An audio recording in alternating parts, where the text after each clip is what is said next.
That's no moon. It's a space station. Star Wars was the ultimate celluloid gamble. I remember thinking it's really hard to keep a straight face doing this stuff. I mean, there's this giant guy in a dog suit walking around. It was ridiculous. We had no money to stay anywhere, and we got paid nothing. That became an unstoppable force. There were lines around the block. No one thought it would do what it did, but what happened changed everything. From the opening scroll. And suddenly the film starts, and every kid in the audience started screaming. I had never seen anything in a movie, anything like that. To the story behind the smoothest line in the galaxy. I love you. I love you too. That was the line that was written. So I suggested that we change the line. I know. And like a pimp, he just says, I know. Star Wars transformed a generation. My whole career may be built on, talking about the Death Star. I was going to marry Luke Skywalker. He was truly the love of my life. And lives on today. I'm real excited about getting it on DVD, and I've always was wondering what took so long. These are the stories of Hollywood's greatest space epic, told by the people who lived them. We were keeping many secrets about the film.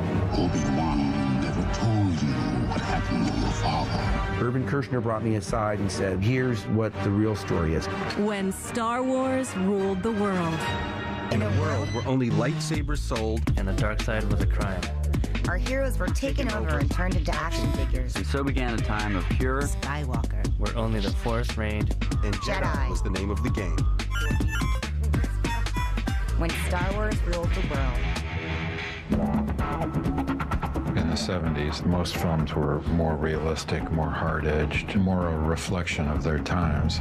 People were still reeling from Vietnam and the tension. I don't think there were a lot of movies out that you sat there having a good time at. Films like Raging Bull and Taxi Driver. The 70s were kind of era of the independents. At that time, you had all of these wonderful filmmakers that were emerging. Coppola and Scorsese and Kubrick, of course. That's when I was first turned on to George Lucas. George had a pretty good idea of wanting to do something like Flash Gordon was from the 1930s.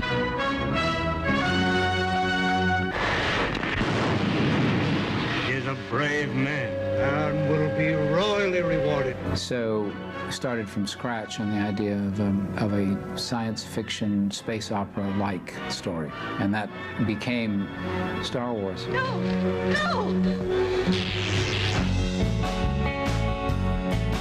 Well, I knew George Lucas from American Graffiti. I was working part-time as a carpenter at Goldwyn Studio. One morning early, George Lucas walked in with Richard Dreyfuss for the first interview for Star Wars. Several weeks later, I was asked if I would help George and his casting director read other actors who were auditioning for the part. Anything like it, that's impossible. What's going on? Empire must have gotten here first. The planet's been totally blown away. We have to find the rebels. What we're carrying belongs to them. All right. You got a ship. But where do we go from here?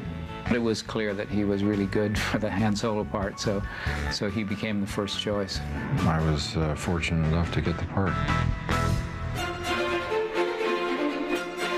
A friend of mine said, have you gone out for that new George Lucas movie? It's supposed to be like Flash Gordon. I'll never forget reading the screenplay for the first time and thinking, oh my gosh, because it was called The Adventures of Luke Skywalker is taken from the Journal of the Whills, Saga #1, The Star Wars. I went in and did a video screen test.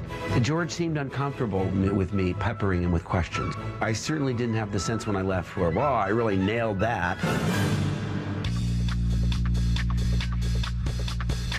They read anybody that was my age and living that was in California, if not in New York. When little R2 has been safely delivered to my forces, you'll receive your reward. So I went in and read. Carrie Fisher ended up being the ideal one, even though on the surface she wasn't necessarily as classically Hollywood pretty as some of the others. I got the job of this movie with the caveat that I lose 10 pounds.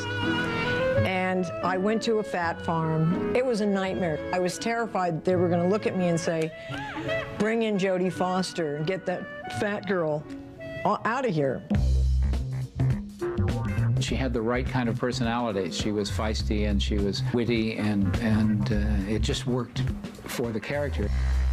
I think what happened was that they picked a trio. They picked a princess, a pirate, and a farm boy. They weren't similar, but they were similar in strength.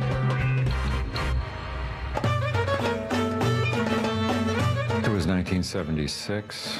I think that was when we started. We were going to go to North Africa and do all the desert scenes. The first day's filming in the desert in Tunisia was absolutely engraved in my memory. We'd come a week after Jesus of Nazareth had filmed, and it just seemed so odd to be in such an antiquated environment doing something that was meant to be futuristic. In Tunisia, we had high winds and we had sandstorms, but that's pretty normal for the Sahara Desert. Probably the most scary moment was when I just realized they were talking about the melting point of plastic. As in, how hot can this suit get before it starts to melt?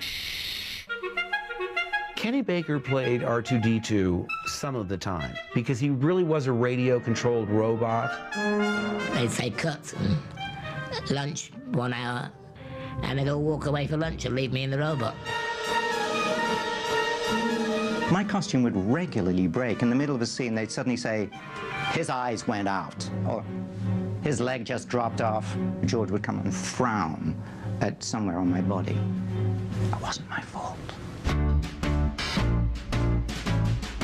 I went to England to do costume fittings and meet the crew on the British side of things.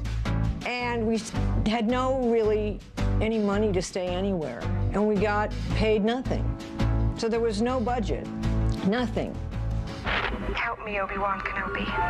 You're my only hope. Very first day on the set, we were running down the Death Star. Very first day of shooting for Carrie. And she disappeared, and she came back about 20 minutes later. She said, ooh. I said, what? They taped me down.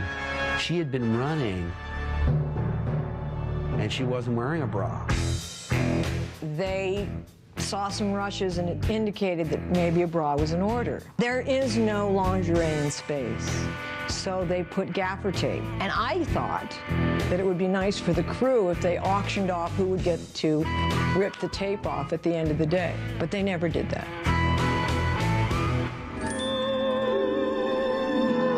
There was a general atmosphere on the set that we were making a complete turkey. Well, it was clear what the English crew were thinking. They would stand around all day long shaking their heads and sighing. The shooting crew in London was not particularly enamored with the project. I mean, there's this giant guy in a dog suit walking around. It was ridiculous. At least my costume was comfortable. I remember thinking it's really hard to keep a straight face doing this stuff. I mean, Alec Guinness sitting next to a Wookiee. What's wrong with this picture? On Star Wars, nobody gave a hoot about what we were filming. There were executives at the studio that felt that it was a folly and that it should never have been done. The Christmas of '76, 6 months before it opened, I said to Carrie, hey, you know what? They're showing the trailer at the Avco embassy. Let's go stick our heads in. 20th Century Fox and George Lucas bring you an adventure unlike anything on your planet.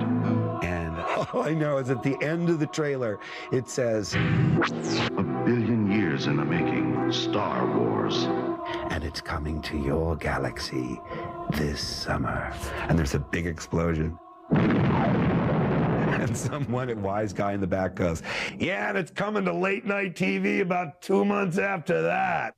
Coming up, Star Wars opens with a bang. Suddenly the film starts, and every kid in the audience started screaming. I had never seen anything in a movie, anything like that. And later, stone cold love. So I suggested that we change the line. I love you. I know. And like a pimp, he just says, I know. Next on When Star Wars Ruled the World.